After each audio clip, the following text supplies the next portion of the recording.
The vote for war. The chamber of the Galactic Council glowed with cold blue light. The air filled with the hum of power and pride. Representatives from hundreds of alien worlds gathered inside the Hall of Unity on Auralis Prime. The walls shimmered with holographic maps of the Milky Way, showing one small blue planet marked in red, Earth. For decades, the Council had watched humanity's rise with both fascination and fear. At first, the humans were dismissed as primitive creatures, too emotional and unpredictable to matter. But then came the Mars colonization, the mining of Europa, and the mysterious disappearance of the Terran Defense Fleet from public record.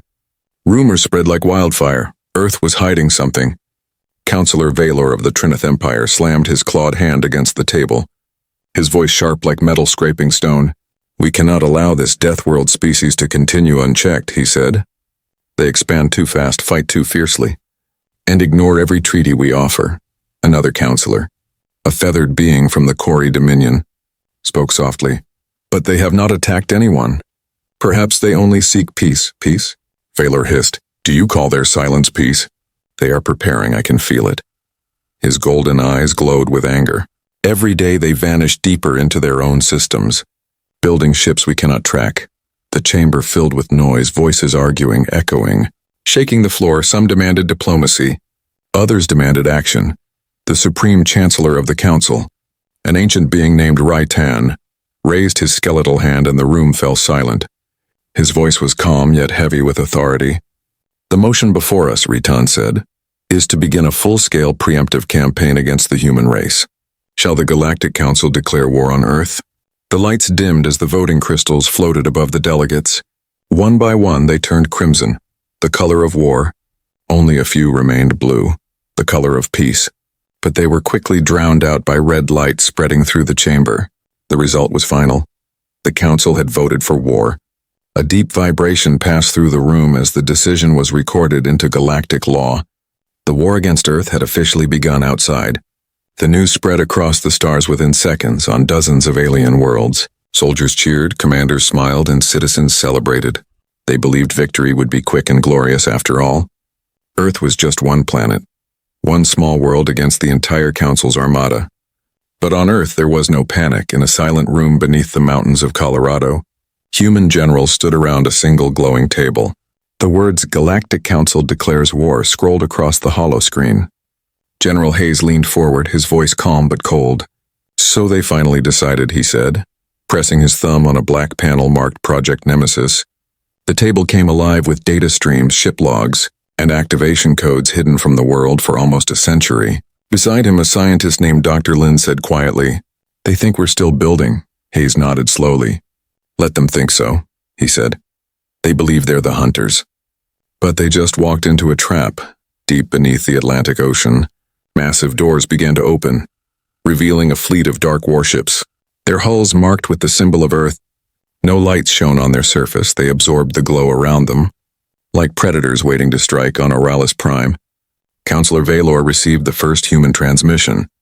The message was only 2 words long: "War accepted." There was no follow-up message, no threats, no screams. Only silence after those 2 words, a silence that crawled under the skin of every being who heard it. Valor frowned, his tail flicking in irritation. "They dare mock us with such arrogance," he said. "They do not understand the power we hold." But deep in his mind, something felt wrong. The human silence was not weakness. It was control. Meanwhile, across Earth's colonies, fleets began to shift from hidden docks and underground vaults. Old satellites powered on again, forming a massive invisible network. Every human ship received the same encrypted message: "Stand by for Nemesis Protocol." The humans did not cheer. They did not celebrate. They prepared. Their eyes were calm, their hearts steady, because this was not just a war of survival. It was a test of how far humanity had come since the first fire. Far away, the galactic fleet gathered near Jupiter's orbit, thousands of ships shining like a sea of stars. The alien commanders looked upon the small blue planet in the distance and laughed. "By dawn, Earth will be dust," one of them said. But on Earth's horizon, a different dawn was rising. A red light pulsed across hidden command stations. Ancient systems awoke from deep sleep, and the world that had once been underestimated prepared to rewrite galactic history. In that moment, a human voice echoed through encrypted frequencies. low and clear. For every world that called us weak, for every empire that called us savage, and remember this, humanity does not start wars, we finish them. And somewhere beyond the stars, the Galactic Council's vote sealed not humanity's end, but the beginning of their own destruction, the first contact, underestimating humanity. The Galactic Council's fleet glided through the cold blackness of space, their engines glowing blue against the endless dark. It was the largest armada ever assembled, 10,000 warships from hundreds of alien worlds. Each ship carried confidence, arrogance, and the belief that humanity would fall within a single rotation. At the front of the fleet, Admiral Krith of the Vorn Dominion stood tall on his command bridge. His 4 eyes watched the tiny blue sphere ahead. Earth. One planet, one species, he said with a cruel smile. This will be over before their sun sets.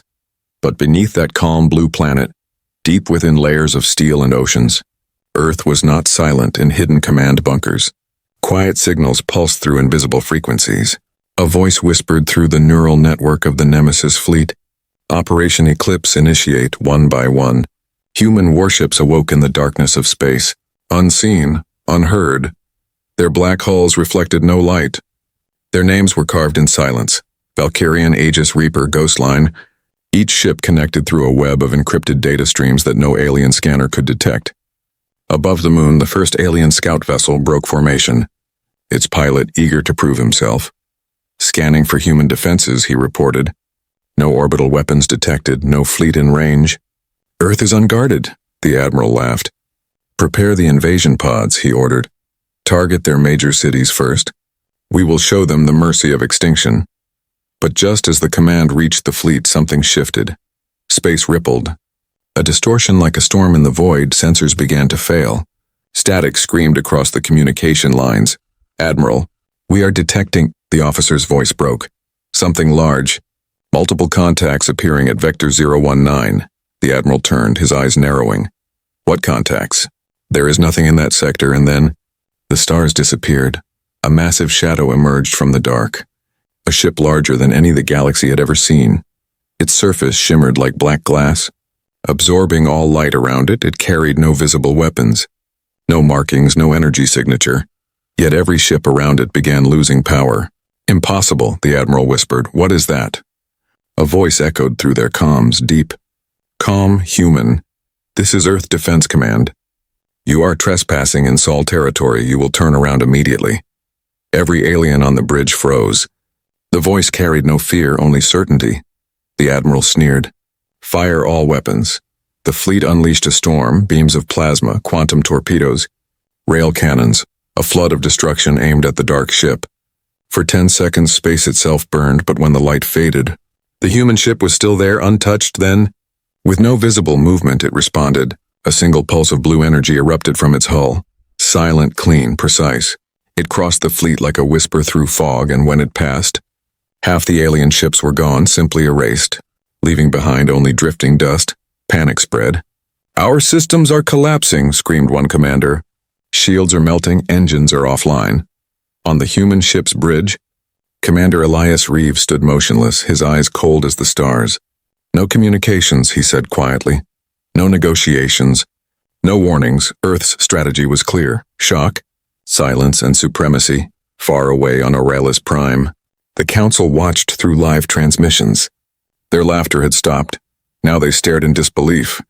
That can't be human technology, whispered one counselor. It defies our understanding. The Chancellor's hands trembled. End the broadcast, he ordered, but it was too late. Every alien world watching the feed had already seen the impossible. Humanity standing against an entire galactic fleet and winning.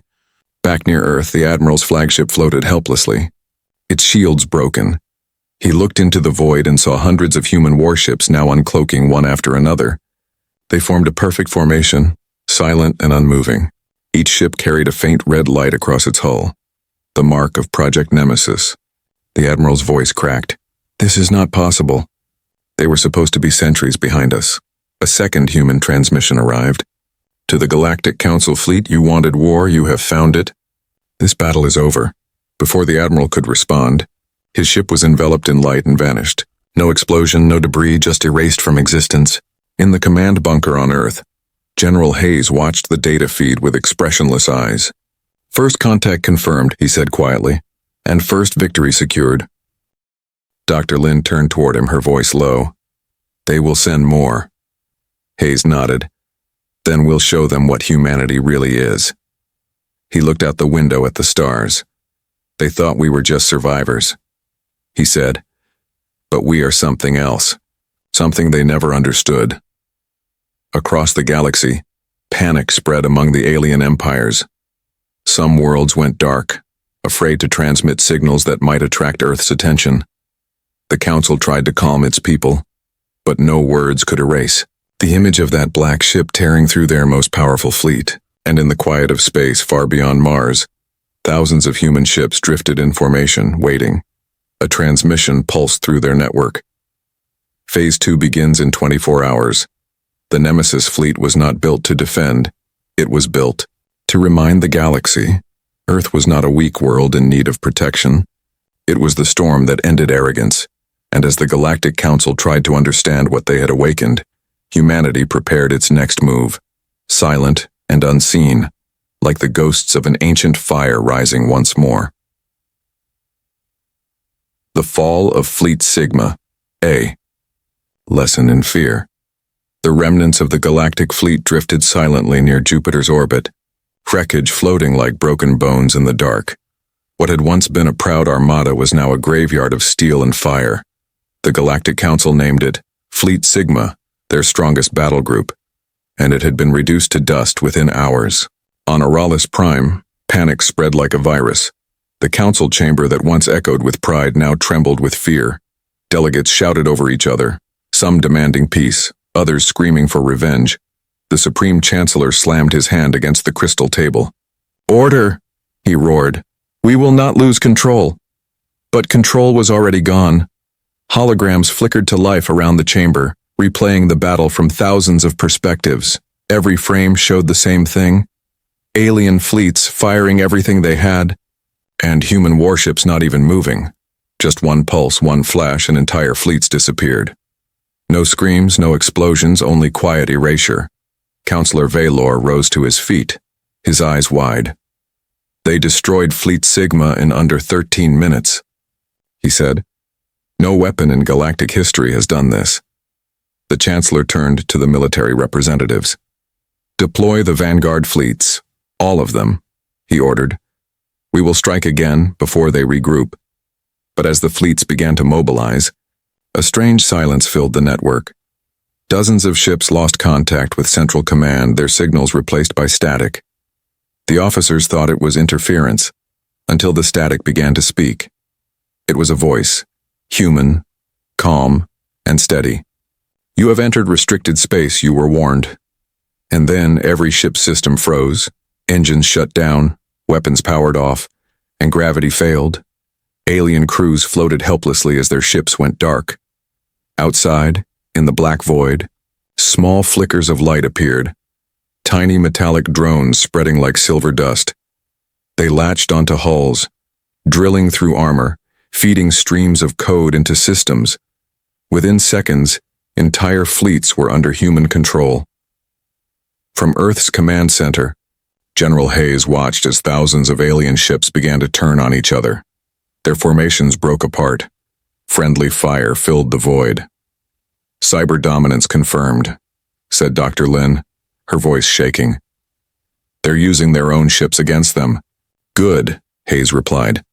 "Let them feel what they made us prepare for."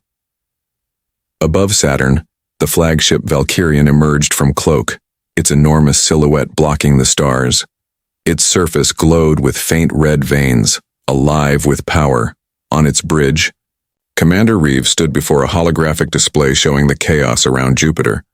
"Sigma fleet is collapsing," his officer reported. "Their command structure is gone." Reeves' eyes narrowed. "Send the message." Moments later, a transmission reached every alien channel in the system. The human voice echoed again. "We do not seek war, but we will end those who bring it to us." The aliens watched in disbelief as their own ships, now under human control, turned toward their allies and opened fire. One by one, the fleet leaders screamed orders, but their commands were overwritten. Their screens displayed a single phrase: Property of Earth Defense Command. On Oralis Prime, the Council received live updates of the slaughter. Hollow screens showed their proudest generals begging for mercy before their own ships vaporized them. "Cut the feed," the Chancellor demanded. But the feed didn't stop. Instead, it shifted. And now, the Council could see the Valkyrian. The camera zoomed closer, revealing the ship's black hull covered in strange symbols. The human emblem glowed crimson, and then a face appeared. A human face, calm and cold. It was Commander Reeve. "This is the result of your arrogance," he said. "You thought Earth was silent because it was weak. You mistook patience for fear. You declared war. Now you will learn its meaning." His eyes locked directly onto the Council feed. "Do not send another fleet, we are already coming." Then the transmission cut out. For a moment, the entire chamber was silent. The councillors stared at one another, their minds unable to accept what they'd seen. "He looked right at us," one whispered, "as if he was here." Meanwhile, deep in the shadows of the solar system, Project Nemesis expanded. Human fleets began constructing massive gate rings powered by quantum cores. The goal was simple: to bring the war to the enemy's home systems. Back on Earth, the civilian population was kept in the dark. Officially, humanity was negotiating peace. But in truth, war had already evolved into something far beyond conventional battle. Dr. Lin stood beside General Hayes, watching the Nemesis network grow. "Do you think they'll surrender?" she asked quietly. Hayes shook his head. "No, they'll send everything they have," he said. "And when they do, we'll show them why humanity survived every extinction it ever faced." In the silence of space, the remnants of Fleet Sigma drifted without power. Their distress signals faded, leaving nothing but wreckage, floating ghosts of an empire that thought itself invincible. On Oralis Prime, whispers began spreading through the streets, stories of human ships that moved faster than light, weapons that erased matter, soldiers that fought like machines. Some called them monsters, others called them gods. The Chancellor gathered his advisors in a secret chamber. "If we cannot destroy them," he said slowly, "then we must understand them." But it was already too late. For humanity, the next phase had begun, and the galaxy would soon learn the truth. Earth was no longer defending itself. It was teaching a lesson: that those who start wars with monsters should be prepared to meet them. And somewhere beyond Pluto, in the silent void, a single line appeared on every encrypted human terminal, glowing in red. Phase 3. Retaliation Protocol. Active, the hidden war fleet, Project Nemesis revealed. The galaxy had gone quiet. The destruction of Fleet Sigma was more than a defeat. It was a warning. Every alien world under the Galactic Council's flag had seen the transmission. The humans had spoken few words, but those words carried the weight of a storm. The arrogance that once filled the council halls was now replaced by silence, fear, and disbelief. Yet fear does strange things to powerful empires. Instead of surrender, they planned revenge. Deep in the chambers of Oralis Prime, the Supreme Chancellor stood before his war council. His hands trembled as he gripped the railing. "If we cannot defeat them with ships," he said, "then we will drown them with numbers." New fleets were assembled, tens of thousands of ships from allied worlds, massive carriers, dreadnoughts, and swarm fleets built to flood Earth's defenses. "They are advanced," said Councillor Valor, "but they are still outnumbered." But while the Council prepared its next move, humanity was already 2 steps ahead. Far beyond Neptune's orbit, in the cold reaches of the Kuiper Belt, something vast began to awaken. It started as a hum, deep and rhythmic, echoing through the dark. Hidden behind layers of stealth fields and radiation screens was the birthplace of humanity's ultimate weapon, Project Nemesis. Inside an asteroid the size of a small moon, hangars opened silently, revealing the hidden warfleet. Thousands of black ships floated in silence, their hulls absorbing all light, their cores glowing faintly like embers of a dying star. The fleet was old, older than anyone knew, built in secret, far from the eyes of the galaxy, waiting for this moment. Commander Reeve stood on the command bridge of the Valkyrian, watching the awakening with calm satisfaction. "They think they destroyed our main force," he said. "They have no idea what sleeps beyond their sight."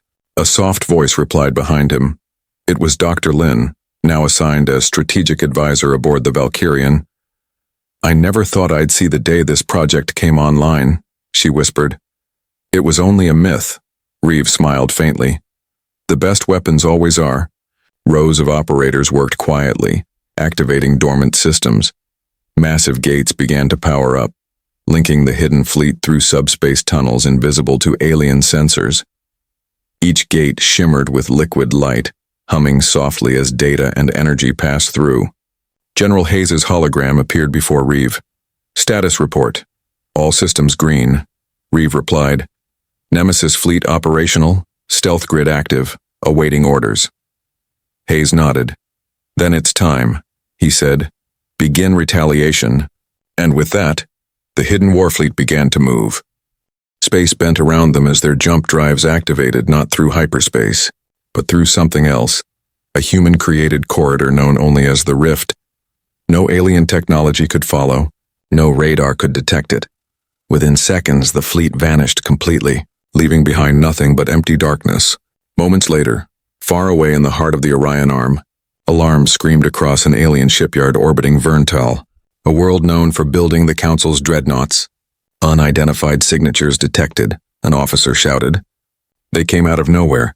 Before the command could react, the stars above them shifted, and hundreds of black warships appeared. They didn't fire immediately. They simply surrounded the shipyard, silent and still.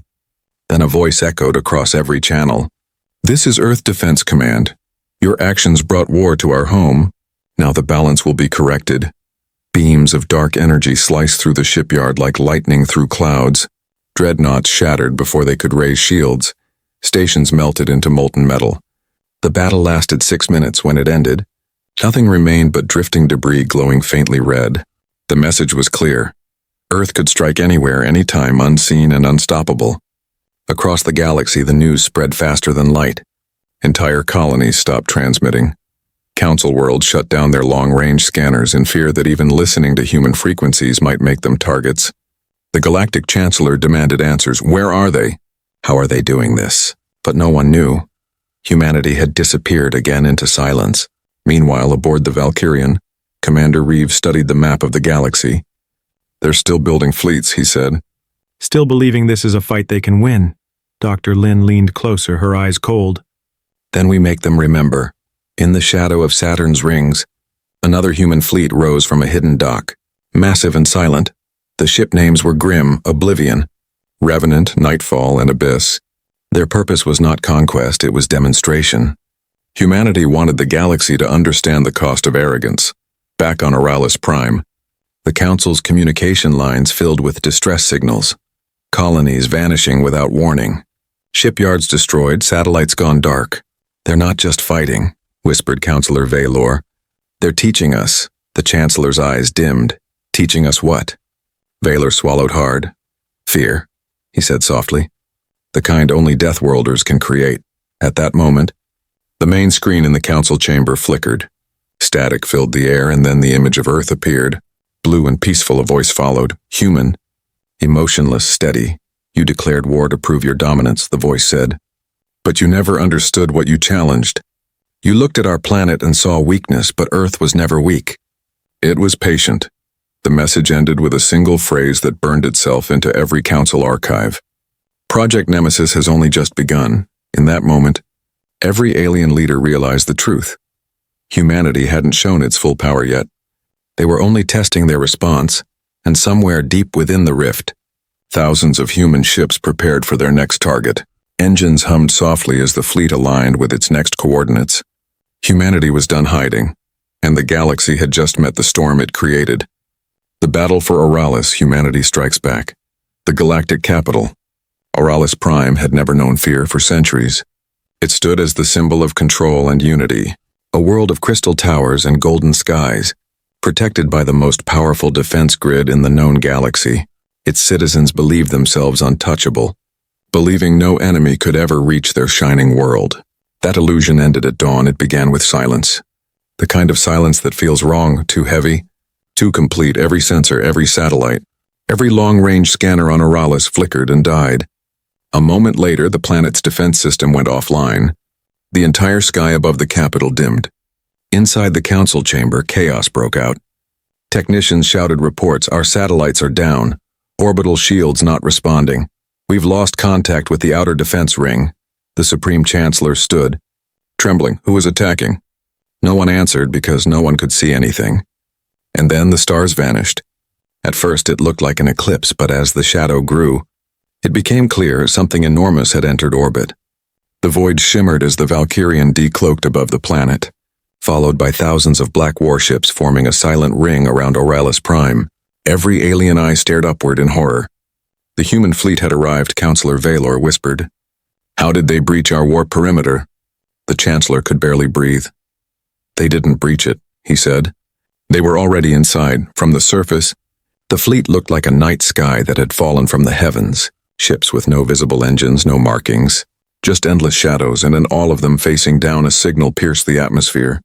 A simple transmission from the flagship Valkyrian. This is Commander Elias Reeve of Earth Defense Command, the voice said, calm and unwavering. You brought war to our home. You burned our skies and called it justice. Now we bring your judgment. The signal spread across every channel.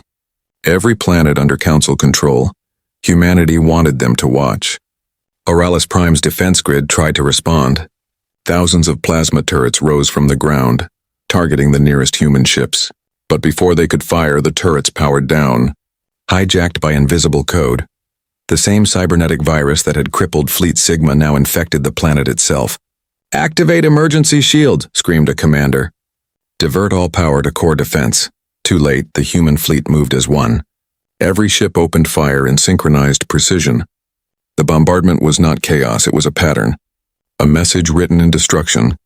The capital's towers shattered into glass storms. Power plants exploded into clouds of molten light. Still, humanity did not aim for extinction. Their weapons struck only at military targets, sparing the innocent. The message was clear. This was not revenge. It was correction inside the council chamber. The Chancellor collapsed to his knees. We cannot win, he whispered.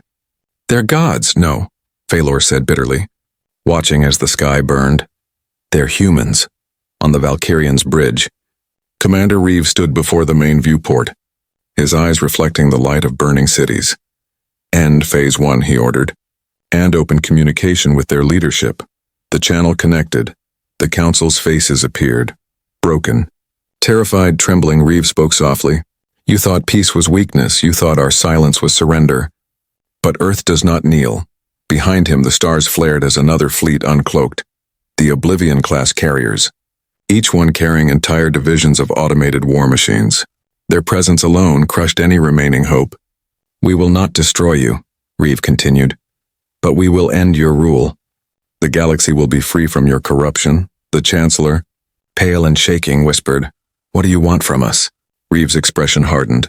We want you to remember, he said. Remember that humanity warned you. Remember that we did not seek this war, you brought it, and now you will live under its shadow. He ended the call, then he turned to Dr. Lin. Begin planetary lockdown.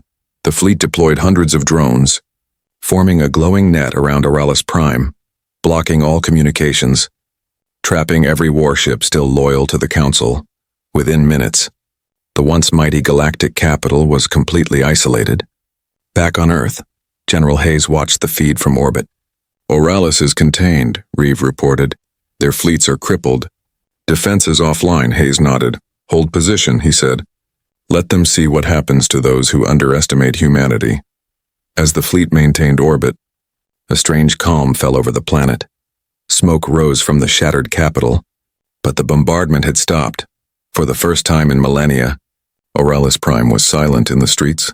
Alien civilians looked up at the black ships in awe and terror. Some whispered prayers, others simply watched, knowing their world had changed forever. The Galactic Council no longer ruled the stars. Humanity did. Far above, Reeve stood alone on the observation deck, staring down at the planet. They'll rebuild, Dr. Lin said quietly, and someday they'll come again. Reeves' gaze remained fixed on the horizon. "Then we'll be waiting," he said, "because Earth never forgets." He looked out at the endless fleet beyond, their hulls gleaming faintly in the darkness, and gave the final order. "Transmit the message to all known civilizations," he said. "Let them know the war is over and Earth has won." The message traveled faster than light, carried by every satellite, every echo in the galactic net. "The Council has fallen. Humanity stands unchallenged. Across 1,000 worlds." The news broke like thunder. Empires trembled, and even distant civilizations whispered the same words. "Do not provoke the death world." And somewhere deep in the rift, another human fleet powered up, its engines glowing like red suns, waiting for the next order. Because Earth did not seek peace through mercy, Earth found peace through dominance, and the galaxy would never again doubt it. The day silence fell, the galaxy humbled. Across the stars, the galaxy trembled. The once proud empires that had mocked humanity's rise now whispered the same name in fear: Earth. For the first time in thousands of years, the cosmic trade lanes were empty, the war drums silent, and the grand halls of the Galactic Council lay in ruins. The day silence fell had come on Auralis Prime. Smoke still curled into the golden sky. The city that once shone brighter than suns was now a shadow of glass and ash. The council members who survived hid in underground shelters, terrified to even send transmissions. Every frequency, every coded signal could be intercepted by Earth's unseen eyes. In orbit, the Valkyrian drifted like a god of war asleep. Thousands of human ships surrounded it, motionless and cold, their lights off, their weapons silent. They didn't need to fight anymore. Their presence alone ruled the stars. Inside the command chamber, Commander Reeves stood before a holographic map of the galaxy. It glowed with millions of red dots, each one a world that once belonged to the Council. Now every one of them was dark. Communication blackouts spread across all sectors. Governments fell without a single human shot fired. Dr. Lin entered quietly, holding a datapad. "Transmission logs," she said. "Every major system has gone offline. No one is responding. It's like they all just stopped." Reeve nodded slowly. "That's the point," he said. "Fear is a stronger weapon than any fleet." Back on Earth, General Hayes watched the incoming reports. "Operation Silence has succeeded," an officer said. "The Galactic Communication Network is disabled. Their subspace channels are dead." Hayes turned to the massive screen showing the galaxy. "For centuries they ruled through fear," he said. "Now they will understand what true fear feels like." The silence spread like a living thing. Worlds that once demanded tribute from others now huddled in darkness, waiting for the humans to appear. Merchant ships refused to travel. Military fleets refused to move. Entire species went into hiding, whispering old legends about Deathworlders, the children of a violent planet who turned their struggle into strength. On one distant colony, a young alien asked his father, "Will the humans come here too?"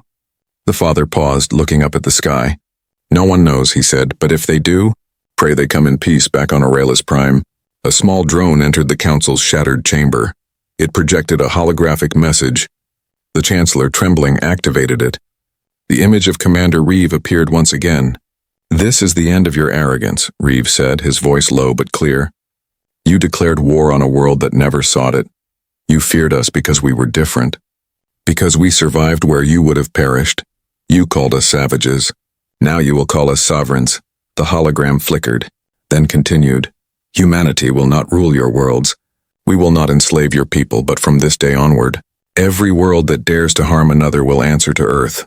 The message ended, leaving the Council in stunned silence. Vaylor, his voice weak, looked at the Chancellor. "He means to become the law of the stars," the Chancellor whispered. "He already is." Meanwhile, on the Valkyrian, Reeve looked out over the quiet planet. "Do you think they'll ever recover?" Dr. Lin asked softly. Reeve's eyes were cold and distant. "Maybe," he said, "but they'll never forget. That's what matters at that moment." The fleet's AI, a calm synthetic voice, spoke. "Commander, message from Earth Central. Directive Omega authorized." Reeve straightened. "Execute it." Across the galaxy, the Nemesis fleet transmitted a signal into the void. It wasn't an attack. It was a code. One that shut down every remaining weapon system the Council had ever built. Every orbital cannon, every automated fleet, every drone went dark in an instant. In a single moment, humanity disarmed the galaxy. General Hayes watched from Earth, his voice steady. "We have achieved absolute deterrence," he said. "The galaxy will think twice before raising a hand again." The age of chaos had ended, replaced by the reign of silence. No empire dared to move, no armada dared to rebuild. The stars themselves seemed to hold their breath. On countless worlds, statues of their old rulers were torn down, replaced by a new symbol, a simple blue circle representing Earth. A silent warning and a silent promise. Weeks passed, and still, no one heard a single word from humanity. The Valkyrian and its fleets vanished back into the dark, their engines dim, leaving only echoes behind. In time, the galaxy began to speak again, but their words had changed. They no longer spoke of conquest or power. They spoke of survival, of respect, of the quiet planet that had humbled them all. The Galactic Council rebuilt itself, smaller, wiser, no longer calling itself the ruler of the stars. Instead, it took on a new creed: peace through fear of Earth. And so, the silence remained in the black between suns. A lone human probe drifted, sending a single repeating message: "Do not seek war with Earth, for in silence we are watching." And though no one ever saw them again, everyone knew humanity was still out there, waiting, watching, guarding the balance they had forced into existence. The galaxy would never be the same. The age of respect, the legacy of Earth. Centuries passed, yet the silence of that war still lingered among the stars. The scars it left were not of fire or ruin, but of memory. Entire civilizations rebuilt themselves under the long shadow of Earth's quiet power. And every child, every soldier, every leader knew one truth: the humans had changed the galaxy forever. On the world of Auralis Prime, once the seat of arrogance, a new monument stood in the heart of the rebuilt capital. It wasn't made of gold or crystal like the old council monuments. It was simple, a black stone carved with a single phrase in every known language. Peace was given by those who refused to kneel. Every year, alien delegates gathered there in silence, paying respects not to conquerors, but to the ones who taught them humility. They no longer spoke of empires or dominion. They spoke of balance, of respect, of a force unseen but ever present, the watchful eyes of Earth. The Galactic Council had been reborn, smaller and wiser, now known as the Conquered of Worlds. Its charter began with the words, "By decree of the Death Worlders, no species shall claim dominion over another." Every decision they made carried an unspoken question: would humanity approve? Far from the center, on the edge of the Orion Spur, traders spoke in hushed tones about ships of black glass that sometimes appeared near conflict zones. Never attacking, never communicating, merely watching until the fighting stopped. Those who saw them called them the shadows of Earth. On one distant planet, a young alien student asked her teacher, "Why are humans never seen anymore?" The teacher smiled faintly, her scales reflecting the pale sun. "Because they don't need to be seen," she said. "Their silence keeps the stars in order, and yet, not all saw humanity as saviors in hidden corners of the galaxy." Whispers grew. Whispers of vengeance, of old empires that could not forget the humiliation. They built their fleets in secret, far beyond the edge of known space, hoping time had dulled Earth's vigilance. They were wrong one night deep in the void. A fleet of rogue warships gathered near the forgotten nebula of Keras 9, preparing to strike a neighboring world. As their weapons powered up, space itself began to distort. Alarms screamed, captains shouted, and then silence. Out of the distortion emerged a single ship. Vast, black and silent, the Valkyrian, centuries old yet flawless as ever. Its voice filled the void. "We told you to keep the peace," it said, "and you did not listen." The rogue fleet tried to flee, but their engines failed, their systems died, and their ships drifted lifelessly into the dark, not destroyed, only disabled, left to float as a reminder. Across the galaxy, the message spread once more. Earth watches on Earth itself. Generations had passed in calm prosperity. Humanity no longer sought conquest or glory. The people had become explorers, philosophers and watchers of the stars. Their fleet slept in orbit, silent but awake. The Nemesis protocols were no longer active, yet ready to awaken within seconds if ever needed. In a hidden command station beneath the Himalayas, ancient computers still pulsed with faint blue light, maintaining the network that spanned the galaxy. A young officer on night shift glanced at an old inscription carved into the wall. It read, "In silence, we are eternal." Meanwhile, on Auralis Prime, during the annual remembrance ceremony, The new chancellor stepped to the monument and spoke. We were once blinded by pride, and in our blindness, we brought ruin upon ourselves, but the humans, they did not destroy us. They gave us back something greater, fear that became wisdom, and wisdom that became peace. As his voice echoed through the plaza, thousands bowed their heads in unison, not in submission but in gratitude above them. The night sky shimmered, and for just a moment, something vast moved behind the stars. A shadow, or perhaps a fleet, watching quietly as it had for centuries. On the Valkyrian, its AI spoke softly to the empty bridge. Observation complete, galactic peace stable, and deep within its core, a familiar voice responded, older now calm. Maintain position, no intervention required. The ship drifted silently into the dark, its hull blending into the starlight until it vanished completely. In the centuries that followed, the legend of Earth became myth. Some said the humans ascended beyond the galaxy. Others believed they lived among the stars, unseen, still guiding, still protecting. But those who truly listened to the silence between the stars could sometimes hear it.